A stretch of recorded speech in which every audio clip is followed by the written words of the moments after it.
क्या आपका दिल किसी वजह से परेशान है? आप परमेश्वर से प्रार्थना के उत्तर चाहते हैं। परमेश्वर आज आपसे बात करना चाहता है। ग्रेस फैमिली इंटरनेशनल मिनिस्ट्रीज के यूट्यूब चैनल में आपका स्वागत है। यदि आप एक चैनल पहली बार देख रहे हैं तो नीचे लिखे सब्सक्राइब बटन को दबाना और अपलोड किए जाने वाले हर कार्यक्रम की जानकारी पाने के लिए नीचे दिख रही घड़ी के निशान को दबाना न भूलें।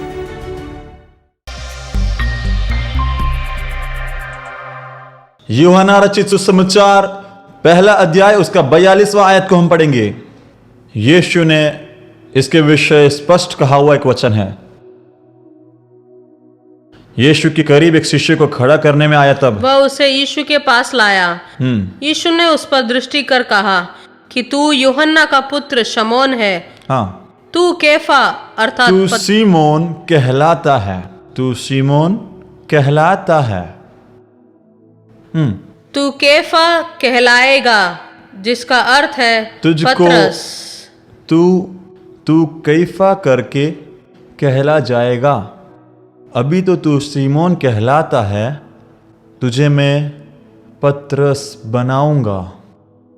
अभी तू मच्छी बेचने वाला सीमोन कहलाता है, तुझे मैं दुनिया में उथल फुथल मचाने वाला पतरस बनाऊंगा। इधर बैठे कुछ लोगों को परमेश्वर देखकर यही बातों को कह रहा है। आज का परिस्थिति देखे तो घर से बाहर निकलने का योग्यता नहीं होगा, लेकिन धरती पर उथल पुथल मचाने वाला प्रेरितों के समान मैं तुझे खड़ा करने वाला हूं। सीमोन कहलाता है। अभी तेरे पास आए तो मच्छी का बदबू आता होगा, हो सकता है तेरे पास आने वाले लोग तेरे से दूर जाते हैं, लेकिन कुछ समय बाद जब मैं तुझे बनाऊंगा तब तेरी परछाई के लिए भी लोग राह देखकर तेरे लिए खड़े रहेंगे। तेरे स्पर्श के लिए वो राह देखकर खड़े रहेंगे। यहां पर कुछ लोगों को देखकर हो रहा है। अभी जो हो रहा है इसको बोलने के लिए नहीं, यह मिनिस्टर ने तुम्हें बुलाकर इकट्ठा किया है तुम्हें क्या बनाना है वो बताने के लिए। तुझे क्या बना सकता। यहां पर बैठे कुछ लोग अगले 10 साल में अगर परमेश्वर के आगमन में देरी हो तो इस शहर को उथल फुथल करने वाले परमेश्वर के प्रेरित और भविष्यवक्ता बनते हुए देख सकते हो। तेरे पीढ़ी के सामने अगर परमेश्वर ने अगला 10 साल रखा हो तो तेरे परिवार अब तक ना आगे मार्ग में से तेरे परिवार को परमेश्वर भेजने वाला है। और अगर कोई पूछे क्या है तो उसका कोई लायकता भी ना होगा, लेकिन वो क्या बनाएगा सोचे तो उसने अगर कोई योजना बनाया है तो कोई भी उसको रोक कर बंद नहीं कर सकते। उस प्रकार से यीशु कह रहा है आत्मा में जिनका जन्म हो वो हवा के प्रकार है, हवा के समान, जिसका मतलब कहां से आ रहा है कहां की ओर जा रहा है कुछ भी नहीं बोल सकते, कोई सोच भी नहीं सकता, अप्रतिष्ठित है। उसका वेवलेंथ जो है कोई माप नहीं सकता। ये सिर्फ यहां से जा सकता है कर कोई बोल नहीं सकता। इसमें कुछ लोग जिन्होंने आत्मा में जन्म लिया, उसमें से सभी लोग आत्मा में अगर आपका जन्म हुआ तो इस प्रकार से होगा, हवा के समान, कोई सोच भी नहीं सकता। छोटे योजना के साथ इसके अंदर अगर कोई आकर बैठा हो तो उसके योजना को फाड़कर फेंक रहे हैं। उसके लिए स्वर्ग का योजना। Hallelujah, hallelujah. ऊंचे आवाज से परमेश्वर की स्तुति करे। मेरे भाषा में कहूं तो शैतान जो है वो एक ग्राफिक डिजाइनर के समान है। यहाँ के ग्राफिक डिजाइनरों के विषय में मुझे नहीं मालूम, जैसे 3D जो है, नहीं तो फिर उसके समान जो 4 आने वाला जो टेक्नोलॉजी उसके समान ग्राफिक के साथ वो लोग सेट करते हैं कि नहीं। लेकिन शैतान अगर सेट करे तो, शैतान अगर तैयार करे तो अद्भुत रीति से वो तैयार कर सकता है। शैतान का राज्य परिस्थिति के अनुसार बहुत अद्भुत रीति से बनाकर दिखाने वाला ग्राफिक डिजाइनर के समान है शैतान। परिस्थिति के अनुसार है उसका चित्रकला। शैतान कहते हैं देखकर तू विश्वास कर, यीशु कहते हैं जरूरतों पर विश्वास कर। शैतान कहता है देखकर विश्वास कर, यीशु कहता है विश्वास करके तू देख। आज शाम आप किसके साथ हो? देखकर विश्वास मत करना, देखकर मत बोलना, विश्वास करके देखो। शैतान हमारे विषय अपने परिस्थिति को देखकर हमारे अंदर एक चित्र को बनाने कहेगा, नहीं तो खुद बनाकर दिखाएगा हमारे बारे में एक चित्र। हमने खुद बना कर रखा है। सिर्फ हमारे विषय नहीं, अपने पत्नी के विषय, पति के विषय में, बच्चों के विषय, बच्चों ने माता पिता के विषय में एक चित्र बनाया है। ये बनाकर हाथ में लेकर नहीं घूमते, लेकिन अपने अंदर ही जो चित्र बनाया, शैतान ने बनाया, वो सुपर डिज़ाइन, उससे लेकर चलने वाले लोग हैं हम। लेकिन प्रभु ने जैसे मैं ये हॉल में प्रवेश किया, पहले ये बात को कहने कहा कि शैतान ने जो चित्र आपको बना कर दिया उसे सब फाड़ कर फेंक दो। तू बस यीशु ने तेरे विषय जो चित्र बनाया उससे बस लेना है। शैतान ने परिस्थिति के अनुसार बनाया है।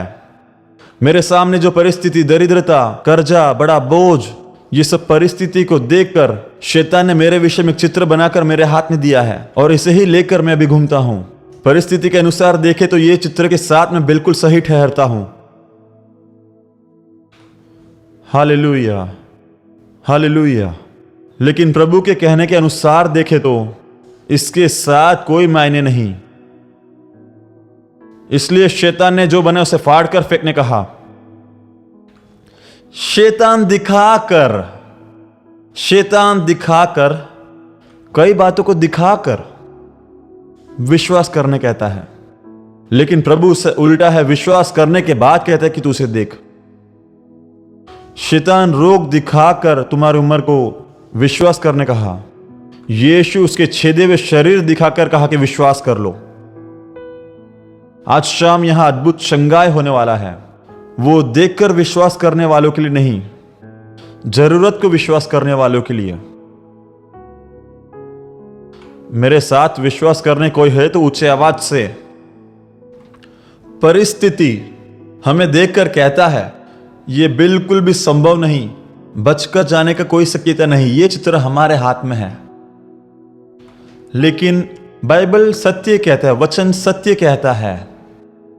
सत्य बाइबल यूहन्ना रचित सुसमाचार उसका 17 का 17 में इस प्रकार लिखा है, वचन सत्य है, वचन सत्य है। वो सत्य हमें देखकर कहता है परिस्थिति के साथ कोई भी संबंध नहीं। परिस्थिति कहता है नहीं तो फिर जिस स्थिति में है वो कहता है ये कभी भी मुमकिन नहीं, कभी तू बच नहीं सकता, कभी छुटकारा नहीं मिलेगा, कर्जा कभी माफ नहीं होगा, ये रोग कभी ठीक नहीं होगा, इस प्रकार का सेवा तुझसे कभी नहीं होगा, ऐसा जागृति इस शहर में कभी नहीं होगा।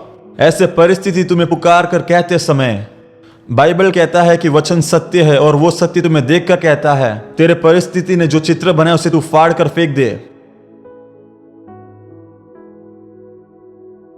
यूहन्ना 17 का 17वां आयत, सत्य के द्वारा उन्हें पवित्र कर, सत्य के द्वारा उन्हें पवित्र कर, तेरा वचन सत्य है। तो फिर सत्य जो है वो क्या है? उसका वचन सत्य है।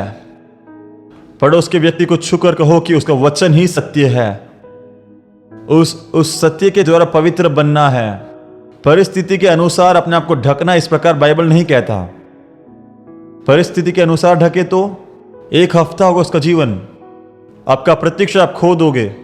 अब बचने के लिए कोई मार्ग नहीं। अगर परिस्थिति ने ढक लिया तो आपके साथ इसी प्रकार से होगा। लेकिन सत्य अगर हमें पवित्र करे, सत्य वचन है, वचन कहता है उसके कोड़े के द्वारा मैं चंगा हुआ हूं। सत्य कहता है वो उसके महिमावंत धन के द्वारा संपूर्ण रीति से तुम्हारे कर्जों को माफ करता है। सत्य कहता है पानी पर तू चले तो तू डूबेगा नहीं, आग पर तू चले तो तू राख नहीं बनेगा। स्तुति हो। परिस्थिति कहता है जिसमें से भी तू जा तू नाश होने वाला है। सत्य कहता है कि उसके हाथों में तुझे उसने उठाया है, वहां से तुझे कोई भी उखाड़ कर फेंक नहीं सकता। वो सत्य पर विश्वास करो। ये आपके पड़ोसी को छू कर कहो कि सत्य पर ही विश्वास करे। बोलो सत्य पर ही विश्वास करे, परिस्थिति पर विश्वास मत करो। बाइबल की भाषा में या भजन संहिता के भाषा में देखे तो सुबह और शाम को मैं वचन की खोज करूंगा। सुबह भी खोजूंगा और रात को भी खोजूंगा। सुबह हर दिन, हर एक दिन जैसे खत्म होता है सुबह को बोर, सुबह को जब मैं उठूं, रात को जब मैं सोऊं, जब मैं ये परिस्थिति के सामने चलूं, ये सत्य हमेशा आपको कहते रहना है। अपने पड़ोस के व्यक्ति को छूकर कहो कि सुबह हो या शाम हो या रात हो, निरंतर ये सत्य को कहना है। ये सत्य बाइबल कहता है कि तुम ये सत्य को जानो और ये सत्य तुम्हें स्वतंत्र कर देगा। तुम्हें स्वतंत्र करने के लिए, स्वतंत्र करने का कुंजी है ये सत्य, ये वचन। एक बार पौलुस बंदी गृह में था, बंदी गृह में बैठकर पत्र लिख रहा था। वो पत्र में पौलुस कहता है, कुछ भी करके ये बंदी गृह खुलना है कर नहीं, बंदी गृह खुल जाए ऐसा नहीं, तेरा वचन का द्वार मेरे लिए खुल जाए करके। बंदी गृह का द्वार खुले इस प्रकार से नहीं, वचन का उसका मतलब सत्य का द्वार खुलने पाए। परिस्थिति कहता हो कि बंदी गृह से बाहर निकलने का कोई शक्यता नहीं, परिस्थिति कहता होगा कि अभी तुझे और बहुत दौड़ना है। इसीलिए आज शाम बड़े शोर के साथ यहां पर सभा समाप्त ना करे तो भी यहां पर अगर सत्य खुले तो, वो वचन खुला तो वो हमेशा के लिए बना रहने वाला द्वार होगा। आज शाम को रात तुझे कभी डरा ना सके, सुबह कभी तुझे भयभीत ना कर सके, दोपहर का समय तुझे भांद कर ना रखे, क्योंकि सत्य प्रकट होने पाए। तूने अपने विषय जो चित्र बना उसे तू फाड़ कर फेंक। प्रभु ने जो योजना तेरे लिए बनाया उसे तू ले। पहला व्यक्ति, उसका गोत्र मनुष्य गोत्र, नाम उसका गिदियोन, मनुष्य गोत्र से गिदियोन। वो कटने का समय आया तब, गेहूं के कटने का समय आया तब इनके सामने जो मिद्यानी घुस आ रहे हैं, मिद्यानी से भयभीत ये गिदियोन, ये गेहूं के साथ द्राक्ष के कुंड के पास गया, वहां बैठकर झाड़ रहा है। वहां जाने का कारण उनसे डर कर वहां गया, क्योंकि मिद्यानी जो है उस देश का पूरा, वो उसके संबंधित जो भी कटनी को रोककर, फसल को रोककर, आप लोग मुझे ध्यान से सुनना क्योंकि इससे संबंधित आप लोगों के लिए एक छुटकारा मैं बोलने वाला हूं। बोते समय मिद्यानी नहीं आया, बढ़ते समय भी नहीं आएगा। कुछ लोगों के जीवन में ऐसा है, बोते समय नहीं, बढ़ते समय नहीं, लेकिन कटनी के समय में घुसकर आता है। जैसा ऋतु आता है, सर उठाकर आता है, वो बस उस ऋतु के समय में ही आता है। शुरुआत में जब कुछ ना हो तभी नहीं आता, जब कैसा बोले, जब बिखरा पड़ा हो तब नहीं आता। लेकिन जब ऋतु में जब बढ़ोतरी आता है, जब आप एक अद्भुत स्थिति में चलो, उस समय में वो आपको रोकने के लिए आता है। लेकिन आज शाम को ये सब कुछ यहां टूटने पाए। द्राक्ष के कुंड के पास आकर गेहूं को झाड़ रहा था। इनको अपने पास अपना खुद का एक चित्र है, उसका चित्र मैं बताता हूं। इनका चित्र न्यायों की किताब 6 अध्याय उसका 13वें आयत से हम देख सकते हैं। इससे जब परमेश्वर आके बात करता है, ये एक बात कहता है। 15वीं आयत 6 का 15 हम पढ़ेंगे। हाँ, हे मेरे प्रभु, गिदियोन कह रहा है, हे मेरे प्रभु, मैं क्यों कर छुड़ाऊं। हाँ, देखना पहले ही वो जो है अति दीनता की ओर जा रहा है। दीनता नहीं, अति दीनता है। प्रभु ने आपको इस प्रकार से होगा, उसको आप विश्वास करे बिना उससे भी अगर नीचे जाओगे तो परमेश्वर ने उसे अच्छा नहीं परंतु अति दीनता कहा।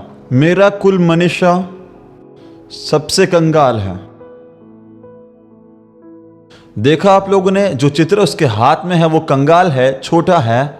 हम देखे तो लोगों के सामने अच्छा लगे तो भी परमेश्वर के नजर में से उपयोग करने का रुकावट ये है कि उसने अपने विषय में एक चित्र बनाकर वो डरते हुए सबसे अलग बैठा है। आज शाम को आपके विषय में जो चित्र आपने बनाया है तोड़ दो। आपके सामने आपने रखा एक सीमा है, ध्यान से सुनो। आपके सामने आपने एक बाउंड्री बनाया है, खुद के सामने खुद से एक सीमा बनाया है। इतना ही मुझसे हो पाएगा, इतना ही मेरे परिवार से होने वाला है, मेरे सेवा से तो बस इतना ही होने वाला है, ऐसा आप खुद ने एक सीमा रखा है। उसके अंदर उतर आकर परमेश्वर भी खुद कुछ नहीं कर सकता। वो चित्र जब तक आप लोग नहीं फाड़ने वाले, ये सीमा जब तक आप लोग नहीं तोड़ोगे, परमेश्वर भी कुछ लोगों को आकर बचा नहीं सकता। मैं परमेश्वर बचा नहीं सकता ये नहीं कह रहा, परमेश्वर भी आपको छुड़ा नहीं सकता। उसका कारण आप लोग अपना खुद का एक सीमा बनाकर रखा है। इसके अंदर कोई सेवा करने वाले हो तो आप समझो ऐसी भाषा में, 1 महीने में 5 मीटिंग मिला या फिर 4 प्रोग्राम मिला, 2 मीटिंग उसमें से अच्छा था, 3 मीटिंग अच्छा नहीं था, नहीं तो 3 मीटिंग अच्छा था, 2 मीटिंग अच्छे से ना हो पाया। बिजनेस करने वाले हो तो 30 जगह में मैं दौड़ कर गया, उसमें से 2 अच्छा हुआ, जीने के लिए थोड़ा बहुत है। मतलब गलती से हमारे दिमाग के सोच में हम लोग अपने चारों ओर एक सीमा बनाकर रखा है। हमारे चारों ओर एक सीमा गलती से आया होगा। ये कुछ समय होने के बाद, इसके अंदर मैं कल्पना रूपी भाषा में बोल रहा हूं, ये उसके अंदर हम लोग एक सिंहासन बनाते हैं, उस पर चढ़ बैठते हैं। इसके ऊपर चढ़ बैठने के बाद इसके चारों ओर इसे पुण्य भूमि बनाकर किसी और को आने नहीं देते हैं। हम लोग उस सीमा रेखा के अंदर जो है, हम ही कुछ है या होशियार है करके सीमा में रहते हैं। परमेश्वर खुद आकर भी आपको छुड़ा ना सके ऐसे स्थिति में अपने चारों ओर एक, कुछ लोगों ने चित्र बनाकर रखे, कुछ लोगों ने सीमा रेखा बनाकर रखा होगा। सीमित रखने का सीमा कि आपसे इतना ही हो सकता है, इतना ही कर सकते हो, ऐसा एक सीमा बनाकर रखा है। इसे तोड़ना है।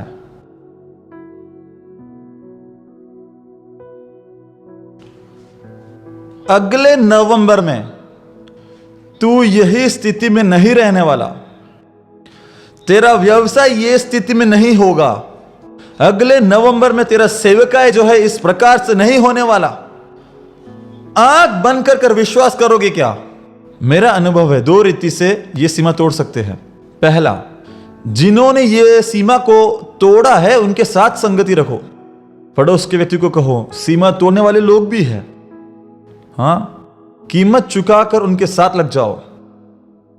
उनके साथ जुड़े तो ये मच्छी काटने के लिए एक व्यक्ति बैठा है। आप उस व्यक्ति के पास जाकर 10 मिनट बैठो, मच्छी काटने वाले व्यक्ति के पास। मच्छी छूना मत, काटना मत। आधे घंटे के बाद उठकर आ जाना। तेरे शरीर पर से भी मच्छी का गंध आएगा। कारण मच्छी को इसलिए नहीं, उसके फैलने के कारण हुआ। इसे ही फैलना कहते हैं। कारण उधर से वो उंडेला गया। मेरे भाई, अगर यहां के मच्छी का गंध फैला जाए तो अभिषेक का नहीं हो सकता है क्या? अभिषेक से नहीं होगा क्या? अभिषेक से नहीं होगा क्या? अगर यहां विश्वास करने वाले लोग होंगे तो तुम्हारे सीमा को तोड़ो, अपने सीमा को तोड़ो। शैतान ने तेरे सामने जो गलत चित्रों को बनाया उसे तू ये पंचायत एसोसिएशन हॉल में बैठकर तू फाड़ कर फेंक। मैं यहां पर भविष्यवाणी की एक घोषणा कर रहा हूं।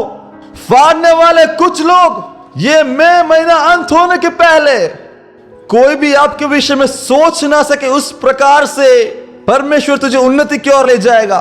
दिव्य संबंध, दिव्य संबंध। ये संगति के अंदर क्या होता है, ये दिव्य संबंध के अंदर क्या होता है, वो फैलता है, विस्फोट हो सकता है। दिव्य असंबंध भी है, वो भी कहो अपने पड़ोस के व्यक्ति को छूकर। दिव्य असंबंध भी है, दिव्य संबंध भी है। ये दिव्य संबंध, ये लोत और अब्राहम के बीच में एक संबंध था, वो दिव्य असंबंध था। वो अब्राहम, तू अभी लूत को जाकर वापस हाथ दिया तो परमेश्वर दोनों को अलग करने के बाद वापस उन्हें हाथ दिया तो तू हमेशा नुकसान को उठाते रहेगा और लोत के लिए वो हमेशा फायदा होगा। स्तुति हो, स्तुति हो, स्तुति हो, स्तुति हो। लेकिन परमेश्वर का रिश्ता मलकीसदेक के साथ तेरा दिव्य संबंध है। वो तुझे तेरे कोख के अंदर रहने वाले लेवी तक को स्पर्श करने वाला संबंध है। ये तेरे कठिन परिस्थिति में रहने वाले लेवी तक को स्पर्श करने वाला संबंध है। ये कितने लोग को समझ जा रहा है? ये दिव्य संबंध में विस्फोट तक होने वाला है। ये संबंध के साथ अगर तूने उस पार बोया हो तो तेरे अंदर से दशमांश को लेने वाले लेवी तक को तू स्पर्श करेगा। पीढ़ियों को स्पर्श करेगा। जन्म लिए हुए को छुएगा, जन्म लेने वालों को भी तू छुएगा। पढ़े हुए को छुएगा, पढ़ने वालों को भी तू छुएगा। हालेलुया। ये एक सुगंधित वासस्थान है, एक जयवंत सुगंधित वासस्थान है।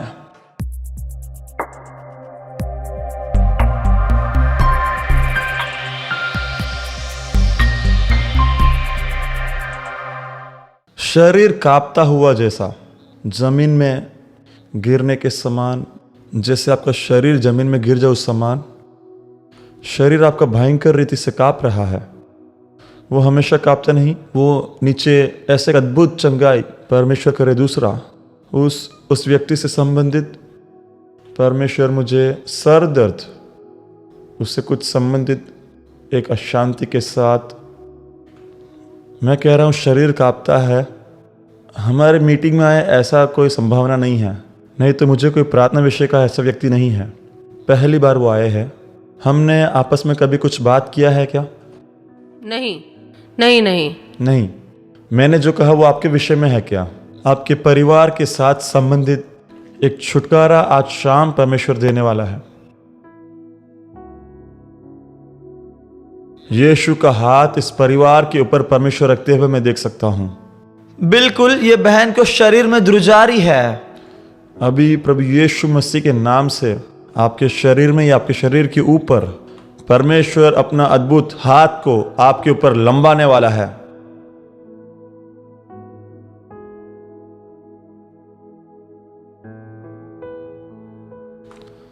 बाएं पैर में एक गांठ के साथ चिंतित एक बहन को मैंने देखा।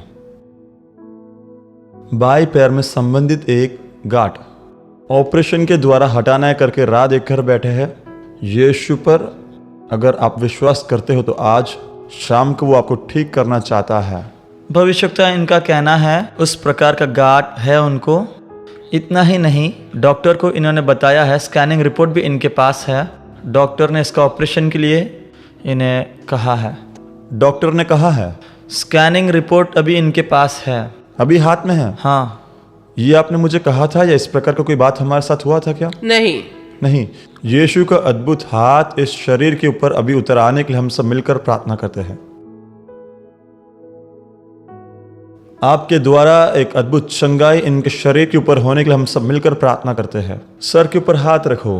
कान से बराबर सुन नहीं सकते उनको प्रभु छू रहा है, बराबर सुन नहीं सकते उनको प्रभु छू रहा है। कान में से पक या ऐसा कुछ बहता हो तो प्रभु अभी आपको छू रहा है।